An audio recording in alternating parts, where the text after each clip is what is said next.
अस्सलामु अलैकुम व रहमतुल्लाहि व बरकातुहू। दोस्तों, बहुत ही प्यारा बयान है एक मौलाना अब्दुल हबीब अत्तरी साहब का, वो पहले आप सुने। कुरान है क्या, मौला अली से पूछो। मौला अली फरमाते हैं, जब मेरा जी चाहता है अल्लाह मुझसे बात करे, मैं कुरान पढ़ने लग जाता हूँ। किसी बहुत बड़ी शख्सियत का, आसान लफ्जों में कह दूं, आपके पीर साहब का आपको वॉइस मैसेज आ जाए, कितनी बार सुनोगे? पहले तो उसको सेव रखोगे हैं?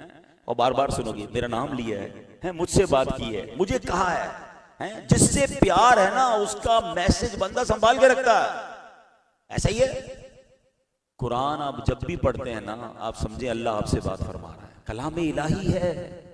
तो क्या कैफियत होनी चाहिए कि जब मुझे जी चाहे अल्लाह मुझसे बात करे, मैं कुरान पढ़ूं। तो मौला अली फरमाते, जब मेरा जी चाहता है अल्लाह मुझसे कलाम करे, मैं कुरान पढ़ता हूं। और जब जी चाहता है मैं अल्लाह से बात करूं, मैं दुआ करने लग जाता हूं। एक रिवायत में नमाज पढ़ने लग जाता हूं। नमाज और दुआ अल्लाह से कलाम है, यानी मैं बात कर रहा हूं अल्लाह से। और कुरान पढ़ो तो रब आपसे बात करता है। और यकीन करें, कुरान मजीद फुरकान हमीद में ऐसे ऐसे मैसेजेस हैं, ऐसी ऐसी बातें हैं कि अगर बंदा प्रॉपर तरीके से पढ़े ना, तो जो कुरान से डायरेक्ट मिलता है ना, वो सीधा दिल में जाके उतर जाता है। अब तो बड़ा आसान हो गया, पहले शायद बहाना कोई करता होगा कि कुरान अरबी में है, हमें अरबी आती नहीं। भाई अब तो उर्दू तर्जमे आ गए, तफसीरें आ गई, और तफसीरें भी आज की उर्दू में दावत इस्लामी ने दे दी। फिर उस तफसीर को ऑडियो भी जारी कर दिया, उसकी वेबसाइट पर डाउनलोडिंग दे दी, एप्लीकेशन बना दी। यानी कोई तो जरिया छोड़ा हो दावत इस्लामी ने, कोई एक्सक्यूज बचा नहीं है। अगर मुझे कुरान सीखना है, अब एक्सक्यूज नहीं है। अब तो बहुत आसान है कुरान सीखना, कुरान समझना। टाइम चाहिए और विलिंग चाहिए कि नहीं यार, मरने से पहले कुरान समझना है। अब मैं आज आपके सामने कुरान पाक की एक सूरत बयान करूं, और आप बिलीव करें उस सूरत में क्या मैसेज है। 11 आयतें हैं सिर्फ, लेकिन मैसेज है कि बंदे के रोंगटे खड़े हो जाए। यानी एक ही सूरत में किस तरह पूरे कयामत के मंजर को बयान किया गया है, पूरे सिनेरियो को डिस्क्राइब कर दिया गया है। ये कुरान के सिवा किसी और कलाम में हो भी नहीं सकता। लेकिन उससे पहले मैं एक वाकया सुनाता हूं। एक सहाबी रसूल रदी अल्लाह तआला, अंसारी सहाबी थे। नबी पाक अलैहिस्सलाम का एक मामूल था कि प्यारे आका अलैहिस्सलाम की बारगाह में अगर कोई सहाबी 3 दिन तक नहीं आते थे ना, तो प्यारे आका उसको पूछते थे वो कहाँ हैं, क्यों नहीं आ रहे। और अगर पता चलता वो बीमार है, तो नबी पाक उनके घर चले जाते थे। इस कदर ख्याल रखते अपने सहाबा का। एक सहाबी के बारे में पता चला वो नहीं आ रहे, मालूमात की तो पता चला वो बीमार हो गए हैं। नबी पाक अलैहिस्सलाम हजरत अबू बकर सिद्दीक रदी अल्लाह तआला अन्हु, हजरत उमर फारूक और दीगर सहाबा को लेकर उनके घर पहुंच गए। उनकी किस्मत तो देखो कि उनके घर पे प्यारे आका भी जा रहे हैं, सिद्दीक अकबर भी साथ हैं, सैयदना उमर भी साथ हैं, और भी सहाबा साथ हैं। शायर लिखते हैं ना, सरे बाली उन्हें रहमत की अदा लाई है, हाल बिगड़ा है तो बीमार की बन आई है। अब नबी पाक अलैहिस्सलाम उनकी बारगाह उनके पास गए और पूछा कि क्या माजरा है, क्या हुआ? हुजूर बीमार हो गया। क्यों बीमार हुए, क्या वजह हुई? अब उन्होंने अपने एक वाकया सुनाया, बीमारी के पीछे एक वाकया था। कहते हुजूर, एक दिन मैं आपके पास आ रहा था, मगरिब का वक्त था, आप नमाज पढ़ा रहे थे और आपके पीछे मैंने नमाज पढ़ी, और आपने सूरह कारिया की तिलावत की थी। और हुजूर, मैंने आपके पीछे जब वो सूरह कारिया सुनी, तो मुझ पर इतना खौफ खुदा का गलबा तारी हो गया कि नमाज के बाद मैंने अल्लाह से दुआ की कि या अल्लाह, मुझे दुनिया ही में आजमाइश में डाल दे, मुझे आखिरत में अजाब ना देना। दुआ की तो अल्लाह ताला ने मुझे दुनिया में बीमार कर दिया, आजमाइश आ गई। अब नबी पाक अलैहिस्सलाम सुभान अल्लाह, आपने फरमाया तुमने बुरा किया, ये दुरुस्त नहीं था। तुम अल्लाह पाक से दुनिया की भी भलाई मांगते, आखिरत की भी भलाई मांगते, और जहन्नम से बचने की भी दुआ करते।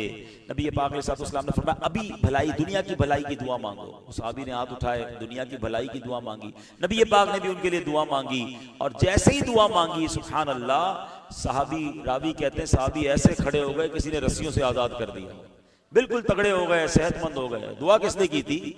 नबी पाक की दुआ कैसे रद्द हो सकती है?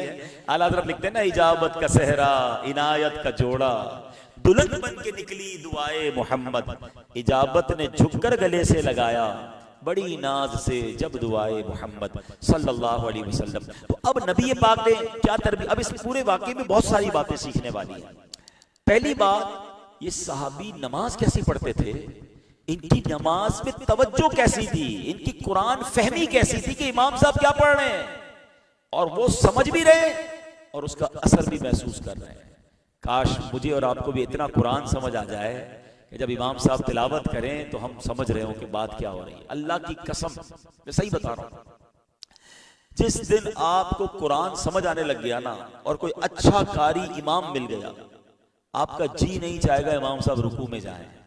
आप कहेंगे मेरे रब की बातें सुनाते रहे हैं। बंदा अगर कनेक्ट हो जाए ना कभी किसी सूरत से, जिसको जिस सूरत का माना पता है, आपके साथ भी हुआ होगा, कभी सूरह रहमान की तिलावत हो तो कम से कम कभी अय्यी आलाई रब्बिकुमा तुकद्दिबान के माना तो पता है ना, यानी कि जिस सूरत का माना आपको पता है, और अगर आप उस माना को याद कर लें और अब आप इमामत में आ जाएं फजर की नमाज में, तो मजे को मजा आ जाता है। लंबी तिलावत होती है ना, कई बार ऐसा होता है कि यार अभी एक रुकू और पढ़ दें यार, कुछ आयतें, और क्या प्यारा टॉपिक चल रहा है।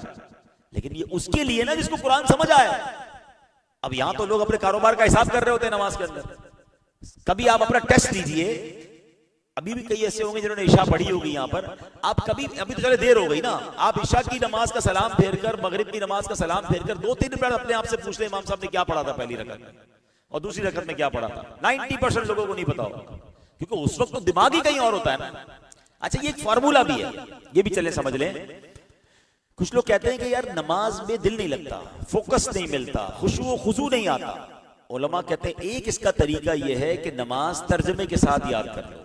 अब आप कहें यार हमें क्या पता इमाम साहब क्या पढ़ेंगे, चले मैं आपको मशवरा देता हूं कि एटलीस्ट जो माशाल्लाह पक्के नमाजी हैं उनके लिए बड़ा कमा, आपकी जिंदगी बदल जाएगी अगर आप मेरा मशवरा मान लें कि कुरान पाक के 30वें पारे, पहले तो सूरह फातिहा और 30वां पारा, और उसके साथ 4-5 और मशहूर सूरतें हैं, सूरह रहमान, सूरह मुल्क, सूरह यासीन, ठीक है, सूरह जुमा, ये 4-5 बड़ी सूरतें, 5 सूरह में नॉर्मली सूरतें होती हैं। इनको तर्जमे और तफसीर के साथ 2-3 बार पढ़ लें, तकरीबन इमाम साहब इन्हीं में से तिलावत कर रहे होते हैं। आप कहेंगे मजा आ गया भाई, अब तो इमाम साहब पढ़ रहे हैं और हमें पता चल रहा है क्या बात हो रही है, क्या जिक्र हो रहा है, कौन सा वाकया बात हो रही है, कौन सी किस नबी की शान बयान हो रही है, किस कौम के अजाब की बात हो रही है।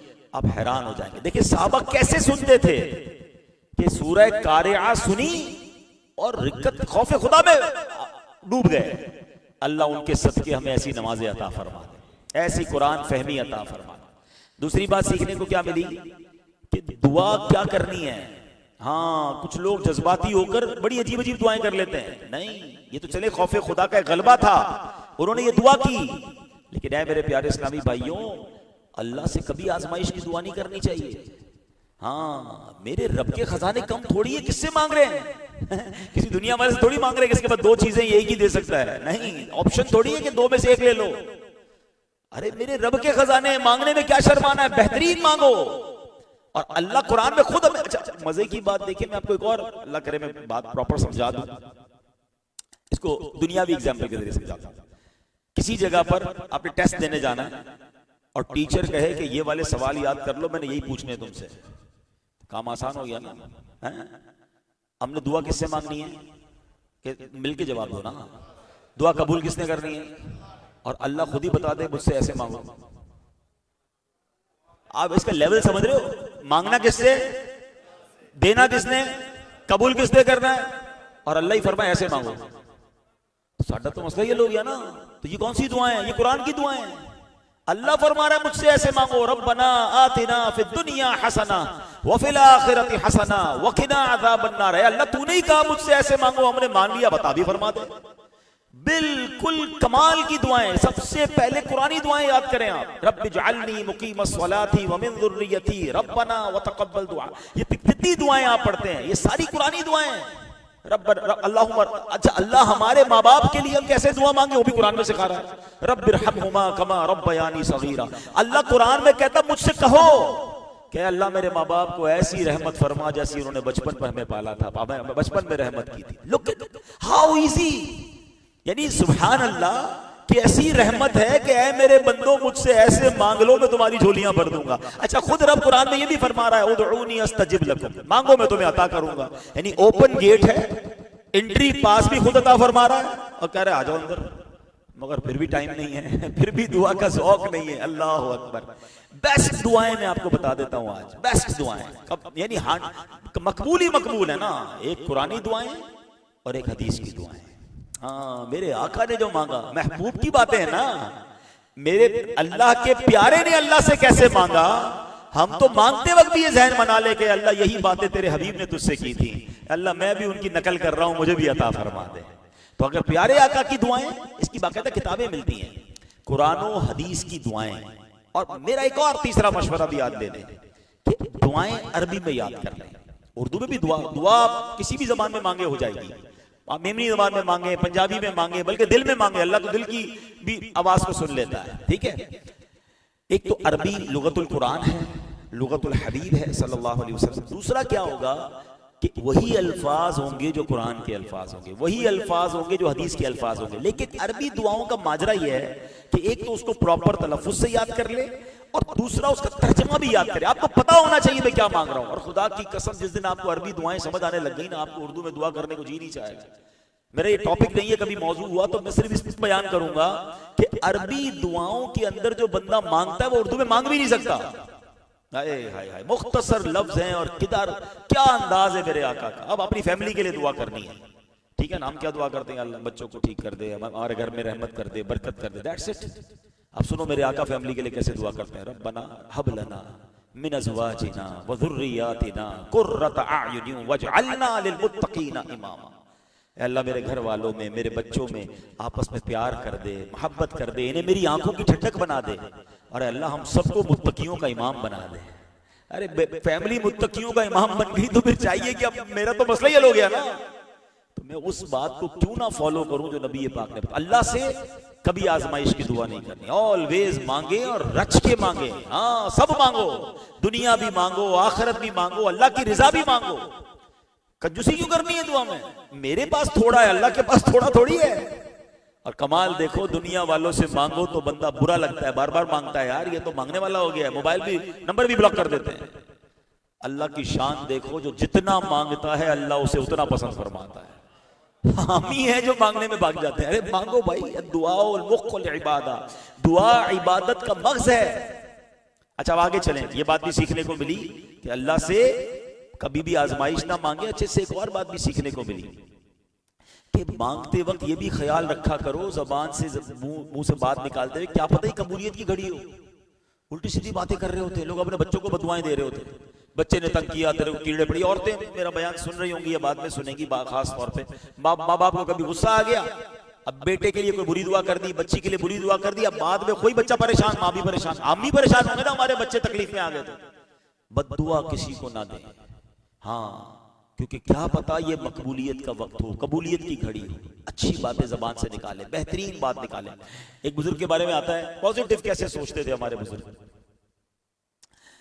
कहीं जा रहे थे, गालिब हज़रत दाऊद ताई का वाक़या है, तो बराबर से जो है ना एक क्या नाम है, कश्ती निकली। उसमें जो कश्ती में लोग थे वो नाच रहे थे, गा रहे थे, शराब पी रहे थे। तो आपके मुरीदीन भी साथ थे, कहते हज़रत दुआ करें अल्लाह इनको गर्क कर दे, हैं, दुआ करें अल्लाह इनको अभी भी गर्क कर दे। उनको पता था ये हज़रत अल्लाह वाले दुआ करेंगे तो इनकी तो गई कश्ती। कहते हैं या अल्लाह, जितनी अच्छी इनको आवाज दी है, इनको इसी आवाज से तिलावत कुरान की तौफीक दे दे, और आज जितना ये गलत काम करके खुश हो रहे हैं, इनको जन्नत की खुशियां नसीब फरमा दे। मुरीदों ने कहा हजरत ये क्या किया आपने, इतनी जो है वो बेहयाई कर रहे हैं, शराबे पी रहे हैं, गाने गा रहे हैं। थोड़ी देर हुई तो वो कश्ती वाले आए हजरत के पास, पैर पकड़े, अपने गुनाहों से माफी मांगी, हुजूर अब तौबा करते हैं, आज के बाद कोई गुनाह नहीं करेंगे, सारे नेक नमाजी बन गए। तो हजरत ने फरमाया कि इसको गरक करना अच्छा था या इनको नेक बनाना अच्छा था।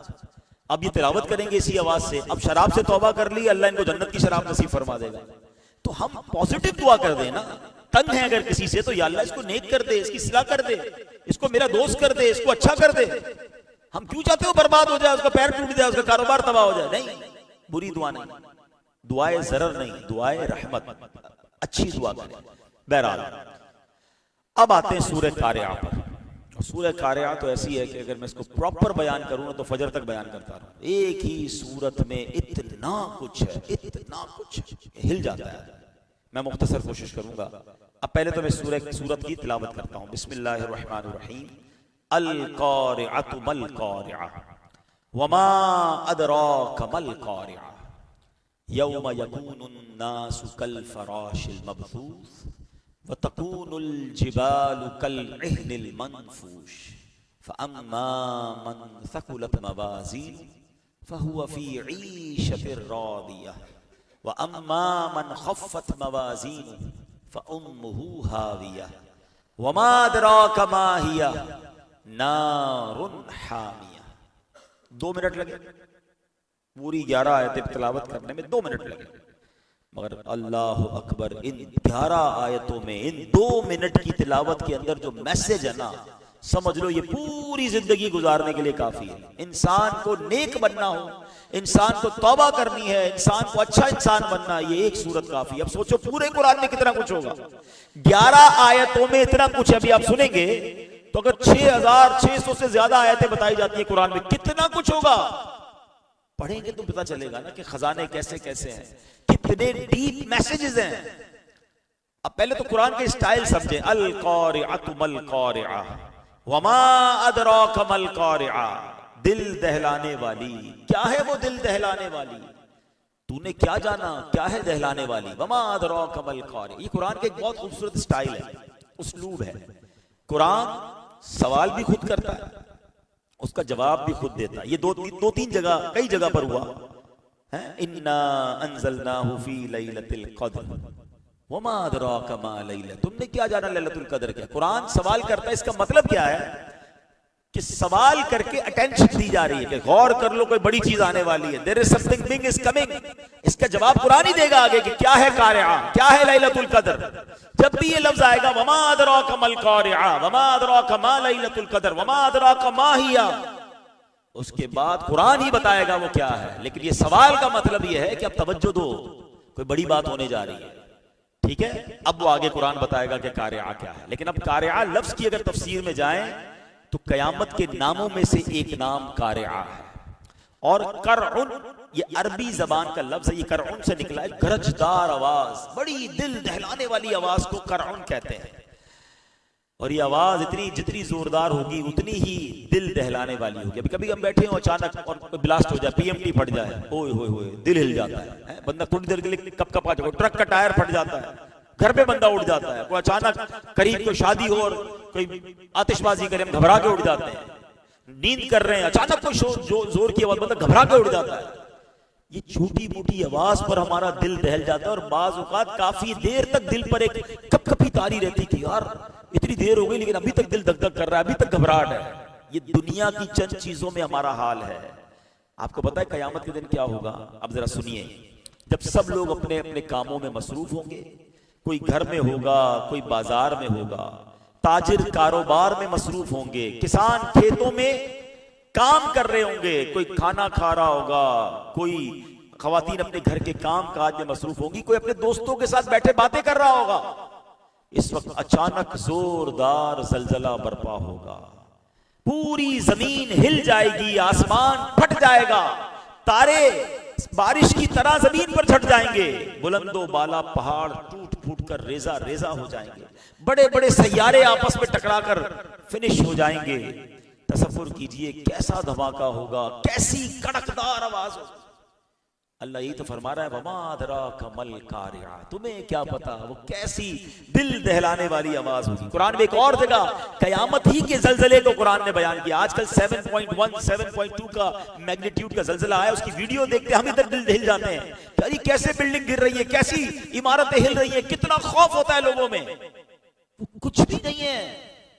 सुने कुरान बताता है वो जलजला कैसा होगा। एक और सूरत में अल्लाह ने फरमाया, इन्ना ज़ल्ज़लतस्साअति शैउन अज़ीमुन, बेशक कयामत का जलजला बहुत बड़ी चीज है। आगे फरमाया, यौम तरौनहा तज़हलु कुल्लु मुर्दिअतिन अम्मा अर्दअत व तदअु कुल्लु ज़ाति हम्लिन हम्लहा व तरन्नास सुकारा व मा हुम बिसुकारा। अल्लाह फरमाता है, जिस दिन तुम उसे देखोगे तो हालत ये होगी कि हर दूध पिलाने वाली अपने दूध पीते बच्चे को भूल जाएगी। अरे यार, दूध पिलाने वाली बच्चे को नहीं भूल सकती, कुछ भी हो जाए मां बच्चे को नहीं छोड़ती है। मगर कयामत का जलजला ऐसा होगा कि जो दूध पिलाने वाली होगी ना, अपने बच्चे को भूल जाएगी। हर हमल वाली अपना हमल डाल देगी, यानी जो उस वक्त प्रेग्नेंट औरतें होंगी ना, उनका हमल उसी वक्त जाया हो जाएगा। वो इतना खौफनाक जलजला, इतनी खौफनाक ये समझिए कैफियत होगी कि वो उनका हमल, प्रेगनेंसी खत्म हो जाएगी। फिर कुरान कहता है, और तू लोगों को देखेगा जैसे लोग नशे में हैं, मगर वो नशे में नहीं होंगे। यानी नशे के बगैर ही वो झूम रहे होंगे, वो परेशान होंगे। Nobody knows wherever want to go। और यही बात सूरह कारिया में फरमाई ना, यौम यकूनुन नासु कल फराशिल मबसूस।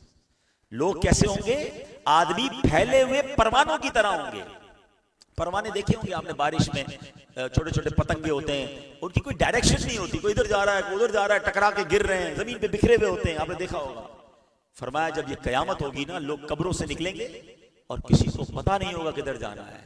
धमाके हो रहे होंगे, जलजला हो रहा होगा, पहाड़ रेजा रेजा हो रहे होंगे, और लोग विदाउट एनी डायरेक्शन, कोई इधर भाग रहा, कोई टकरा रहा होगा, कोई गिर रहा होगा। ये मिसाल कैसी दी है कुरान ने कि बंदे कैसे होंगे? यौम यकूनुन नासु कल फराशिल मबसूस, फैले हुए पतंगों की तरह। अच्छा, ये तो कैफियत बताई, बंदों की क्या कैफियत होगी। अब बताया जा रहा है पहाड़ों का क्या होगा। वतकूनुल जिबालु कल इहनिल मनफूश। हाय हाय हाय, जब पहाड़ रंग बरंगी धुनकी हुई ऊन की तरह हो जाएंगे। कभी आपने, अब तो ये बच्चे नौजवान नहीं देखा होगा, मेरी उम्र के लोगों ने देखा होगा, हम रजाई बनाने जाते थे या रजाई वाले की दुकान होती थी, उसको रजाई को डंडा मारता था तो ऊन उड़ती थी। उड़ते हुए ऊन देखा था, पहले हमारे तकियों से भी हम ऊन निकाल के बचपन में खेलते थे। ऊन कैसे उड़ती है? फरमाया पहाड़ ऐसे उड़ रहे होंगे। और आपको पता है माउंटेन्स कितने बड़े बड़े हैं? जिन्होंने नहीं देखा शायद उनको पता नहीं है। आप इमेजिन नहीं कर सकते कि पहाड़ों की ऊंचाई, लंबाई, चौड़ाई, ताकत कितनी बड़ी है। आप देखो जब ये पाकिस्तान ने ये हमला वो किया था, एक्सपीरियंस किया था, एटमी एक्सपीरियंस, वो कहां किया था? पहाड़ के अंदर किया था। वो पहाड़ फिर भी नहीं गिरा। एटमी ब्लास्ट के बाद भी बेशक उसने रंग तब्दील किया जो हमें वीडियो दिखाई गई, बट वो पहाड़ हिला नहीं, टूटा नहीं। Look at the strength. और इसकी स्ट्रेंथ कितनी है? रिवायतों में आता है ये पहाड़ जमीन के लिए कीले हैं। अल्लाह ने ये पहाड़ इसलिए बनाए कि जमीन सुकूत इख्तियार करे, वो स्ट्रेंथन हो जाए, वो रुक जाए। मैंने बहुत ट्रैवल किया है पहाड़ों में, जो जाते हैं नॉर्दर्न एरियाज में। मैं तो दुनिया में देखा, मैं आपको बताऊं, अभी पिछले दिनों भी बिस्कर्दू गए थे, हमारे काफिले में ही गए थे। मैं बता रहा था इस्लामी भाइयों को कि देखो जहाज 25,000 फीट की बुलंदी पे है, 25,000 फीट की बुलंदी पर पहाड़ यूं नजर आ रहा है जैसे मेरे सामने एसी है ना, ऐसे पहाड़ है। यार मेरा जहाज 25,000 फीट ऊपर आया है और जमीन से जो पहाड़ लगा हुआ है वो जहाज के बराबर में खड़ा है। सोचिए तो सही, अल्लाह ने कैसे पहाड़ बनाए, कितने ऊंचे, और इसका वजन ही बंदा सोच भी नहीं सकता। मगर ये पहाड़ भी रुई के गालों की तरह उड़ रहे होंगे। आप वहशत, यानी सुभान अल्लाह, लुक एट द सिनेरियो। अगर आप इस सूरत का उसलूब भी समझ जाए ना, पहली 3 आयतों में पहले अट्रैक्ट किया गया, अल कारिअतु मल कारिअ वमा अदराका मल कारिअ। तुम्हें पता है कारिअ क्या है? अब डिस्क्राइब किया जा रहा है, और 2 ही आयतों में पूरा सिनेरियो बता दिया कि लोग पतंगों की तरह भाग रहे होंगे और पहाड़ रुई के गालों की तरह उड़ रहे होंगे, विद इन 2 आयत्स। और अब इस सिनेरियो में क्या होगा? एक तो हालात बता दिए ना कि हालत ऐसी होगी। अब मुझे बताएं, अल्लाह ना करे बाहर कोई करीब हमारे घर के पास या जलजला आ जाए, अल्लाह ना करे, या कोई ब्लास्ट हो जाए, या कोई बहुत ज्यादा मामला खराब हो जाए। अब आप घबराए हुए घर आए और घर वाले सवाल जवाब शुरू कर दें, तो आप क्या कहें? भाई अभी तो मुझे होश में आने दो, मुझे तो समझ ही कुछ नहीं आ रही, मुझे थोड़ा सा सब्र करने दो, पानी पीने दो, I am not ready for answers. मगर इतना बड़ा जलजला, इतनी बड़ी हफरा तफरी, इतना बड़ा खौफ, और उसमें क्या होगा? फरमाया फअम्मा मन फकुलत मवाज़ीन, यानी अब क्या होगा? अब अमाल तोले जाएंगे। इतनी बड़ी टेंशन ही काफी थी, मगर अब क्या होगा? अमाल तोले जाएंगे, सवाल जवाब शुरू हो जाएगा, कैसे देंगे जवाब? और वहां फरमा रहा है रब के जिसके तोले भारी हो गई, जिसकी नेकियों का पलड़ा भारी, फहुवा फी ईशतिर रादिया, वो तो मन मानते चैन में जन्नत की नेमतों में होगा। अब इसकी भी तफसील कैसी है? अल्लाह अकबर। नबी पाक अलैहिस्सलाम, एक बार सहाबाए किराम की महफिल सजी है। अच्छा, अभी भी हो सकता है शैतान भी है और इल्म दीन से दूरी भी है, हो सकता है किसी के ज़हन में सवाल है, यार हम तो एक रात एहतिकाफ के लिए आए और अब्दुल हबीब भाई आके हमें कयामत की हौलनाकियां सुना रहे हैं, कोई और टॉपिक लेकर आते तो हमें और ज्यादा मजा भी आता, कोई झूमते, कोई नारे वारे लगाते। सुभान अल्लाह। अब मैं आपको नबी पाक की महफिल की बात बताता हूं, अगर अच्छी नीयत कर लेना तो हमें आज कयामत का अहवाल बनाकर सुनाने का सवाब इंशाअल्लाह सुन्नत रसूल के मुताबिक मिल जाएगा। हजरत अबू हुरैरा क्या कहते हैं, सुनो।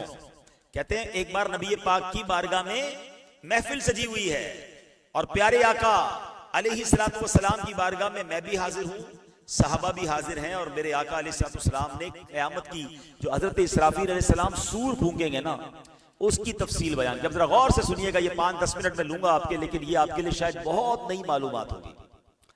नबी पाक अलैहिस्सलातु वस्सलाम फरमाते हैं कि अल्लाह पाक हजरत इसराफील को पहली बार सूर फूंकने का हुक्म देगा। अनफुख नफखतल फस्र, यानी घबराहट की फूंक मारो। ठीक है, अच्छा इससे पहले सुन लेते हैं सूर है क्या। नबी पाक जो है वो फरमाते सहाबा को कि बेशक अल्लाह पाक ने जमीन व आसमान बनाने के बाद सूर को बनाया और हजरत इसराफील को अता फरमा दी। हजरत इसराफील अपना मुंह उस सूर को अपने मुंह में लिए हुए हैं। प्यारे आका फरमाते हैं अर्शे इलाही की तरफ देख रहे हैं और इंतजार कर रहे हैं कि सूर फूंकने का कब हुक्म दिया जाता है।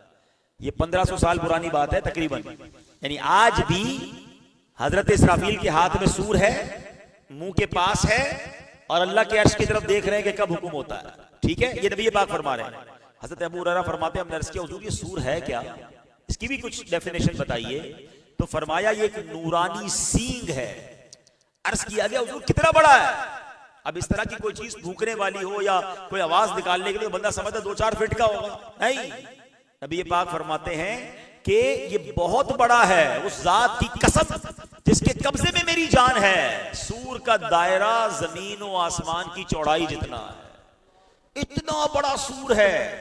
अल्लाह पाक हजरत इसराफील अलैहिस्सलाम को 3 बार सूर फूंकने के बारे में फरमाएगा।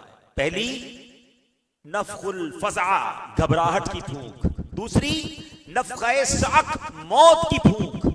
और तीसरी नफखे क़याम, यानी मौत के बाद दोबारा उठाए जाने की फूंक। अब इन तीनों सूर की तफसील नबी पाक ने बयान फरमाई। अल्लाह जब पहली फूंक का हुक्म फरमाएगा ना कि नफखे घबराहट, जो पहली सूर है घबराहट वाली, वो फूंको, तो फरमाते जब वो उस आवाज को फूकेंगे, आवाज निकलेगी, तो जमीन और आसमान वाले घबरा कर उठेंगे।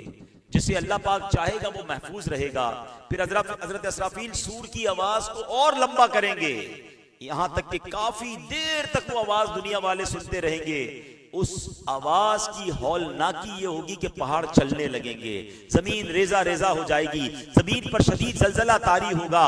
अल्लाह अकबर। अब क्या होगा कि जमीन क्या करेगी, अब जमीन जो है उसके अंदर क्या अल्लाह पाक फरमाता है यौम तरजफुर राजिफा ततबउहर रादिफा कुलूबु यौम इज़िन वाजिफा, जिस दिन थरथराने वाली थरथराएगी, उसके पीछे आएगी पीछे आने वाली, दिल उस दिन खौफजदा होंगे। नबी पाक फरमाते हैं कि समुंदर जमीन जो होगी ना, वो समुंदर में फंसी हुई कश्ती की तरह होगी, जिसे लहरें इधर से उधर लेकर जा रही हैं। दूध पिलाने वालियां दूध पीते बच्चों को भूल जाएंगी, हमल वालियों के हमल गिर जाएंगे, बच्चे दहशत की वजह से बूढ़े हो जाएंगे, इतनी घबराहट होगी। अल्लाह अकबर, जमीन फट जाएगी। और ऐ मेरे प्यारे इस्लामी भाइयों, अब इसी कैफियत में जब तक रब चाहेगा लोग इस घबराहट में मुब्तला होंगे, इस टेंशन में मुब्तला होंगे। अब हुक्म होगा दूसरी सूर फूंको। अच्छा, मैं इसको थोड़ा सा गौर कर रहा था कि आवाज से ये सब कुछ तबाह कैसे होगा। वैसे इसकी कोई साइंटिफिकली तौजी तो हम बयान नहीं कर सकते, तो अल्लाह की शान है। लेकिन आज भी जो साइंस के स्टूडेंट हैं उनको पता है कि वॉइस वेव्स जो है ना, वो तबाही ला सकती हैं अगर उसकी डेंसिटी को बढ़ा दिया जाए। शायद आपको मेरी बात नहीं समझ आ रही, वरना आज दुनिया में आवाज की लहर से इलाज होता है। हाँ, वाइब्रेशन से इलाज होता है। अल्लाह ना करे अगर कभी ऐसा मौका तो नहीं आता, लेकिन एक लिमिट तक अगर किसी स्पीकर की आवाज बढ़ा दी जाए ना, तो कान के पर्दे वो फाड़ सकती है। इंसान के अंदर एक लिमिट तक आवाज सुनने की ताकत है, उसके बाद आपका कान ब्लास्ट हो जाएगा, खून निकलना शुरू हो जाएगा। आवाज भी एक वेव्स रखती है जो इंसान के परखचे उड़ा सकती है। जितनी डेंसिटी बढ़ जाए तो वो कैसा सूर होगा, वो कैसी आवाज होगी कि वो सब कुछ तहस नहस करके रख देगी।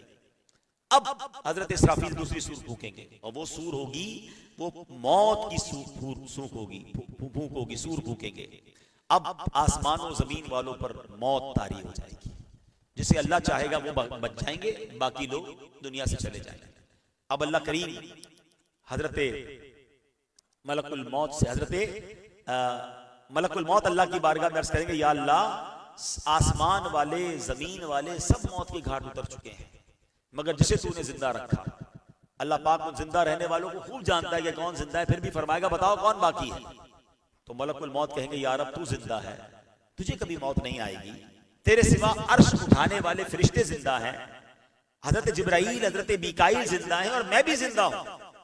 अब हजरत जिब्राइल और मीकाइल पर मौत तारी की जाएगी, ये भी मौत का मजा चखेंगे। फिर मलकुल मौत अर्ज करेंगे मालिक जिब्राइल और मीकाइल भी मौत का मजा चख चुके। अल्लाह पाक फरमाएगा अब कौन बचा है?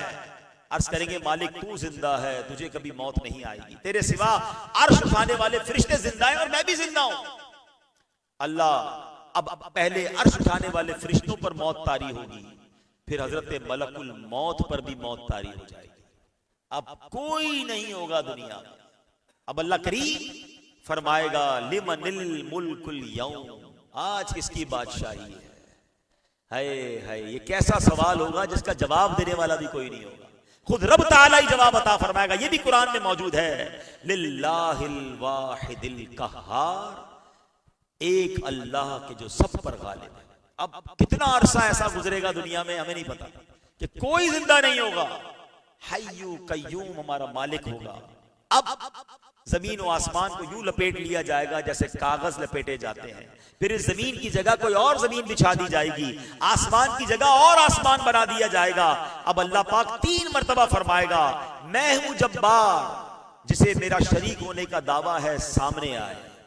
उस वक्त कोई सर उठाने वाला ना होगा। अल्लाह करे वो मुशरिकीन और कोई मुझे ऐसा सुने या बाद में सुन रहा हो अभी सुने जो अल्लाह के सिवा किसी को इबादत के लायक समझते, खुदा के वास्ते तौबा कर ले। अल्लाह के सिवा कोई नहीं है। अल्लाह फरमाएगा कौन है जो मेरे शरीक होने का दावा करता था? कोई जवाब नहीं देगा। अल्लाह अकबर। अब तमाम मखलूक को इस नई जमीन पर डाल दिया जाएगा, किसी जमीन के अंदर कब्रों में वो चले जाएंगे, कुछ जमीन के ऊपर पड़े होंगे। अब तीसरी बार सूर फूंकने का हुक्म होगा और जिब्राइल और मीकाइल जिंदा होंगे, मलकुल मौत, और फिर उसके बाद हजरत इसराफील को हुक्म फरमाएगा कि अब मरने के बाद उठाए जाने की सूर फूंको। हजरत इसराफील जब तीसरी बार सूर फूंकेंगे तमाम रूहें निकल आएंगी। अल्लाह पाक फरमाएगा मेरे इज्जत और जलाल की कसम, तमाम रूहें अपने जिस्मों में चली जाएं। चुनाचे तमाम रूहें अपने जिस्मों में जाएंगी। अब जमीन खुलेगी और नबी पाक फरमाते तुम सब अल्लाह पाक की बारगाह में हाजिर होगे। कैसी तफसीली हदीस पाक है और कैसे सूर फूकी जाएगी, कैसे कयामत तारी होगी, ये सब बताया नबी पाक ने, कुरान में सब मौजूद है। और उसके बाद आमाल तोले जाएंगे। जिसका पलड़ा भारी हो गया नेकियों का वो चैन में होगा। वह अम्मा मन खफ्फत मवाज़ीन, जिसकी नेकियों का पलड़ा हल्का हो गया, फउम्मुहु हाविया, वो जाएगा भड़कती हुई आग में। वमा अदराका मा हिया। अब कुरान फिर पूछ रहा है तुम्हें क्या पता हाविया क्या है? फरमाया नारुन हामिया, वो भड़कती हुई आग है। अब फैसला मैंने और आपने करना है।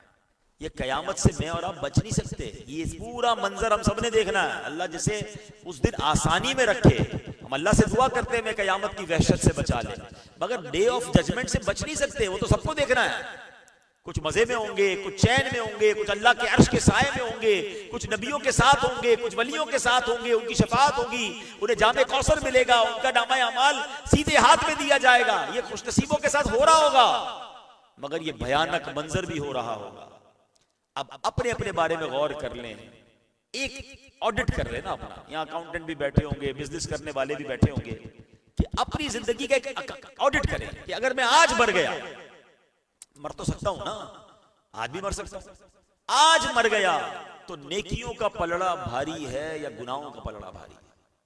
अपने आप से सवाल कर ले। सच्चा ईमान देखिए, अगर आप अपने आप को छुपा ले, नहीं मैं तो बड़ा नेक हूं, मेरे तो गुनाह ही नहीं है, कोई बात नहीं, कयामत के दिन खुल जाएगा। आज सच्चा फैसला कर लो ना कि पूरा दिन गुजरता है तो नेकियां बढ़ती हैं, गुनाह बढ़ते हैं। और अगर दिल से ये जवाब आ रहा है कि यार गुनाह ज्यादा है, नेकियां तो कम है, अच्छा हमारी नेकियों में एक और प्रॉब्लम भी है, हमें ये भी नहीं पता हमारी नेकियां कबूल भी हो रही है कि नहीं, इखलास नहीं है, इल्म नहीं है, बहुत सारे प्रॉब्लम्स हैं, गुनाह तो चल ही रहे हैं। तो अब कब तौबा करेंगे, कब रुकेंगे?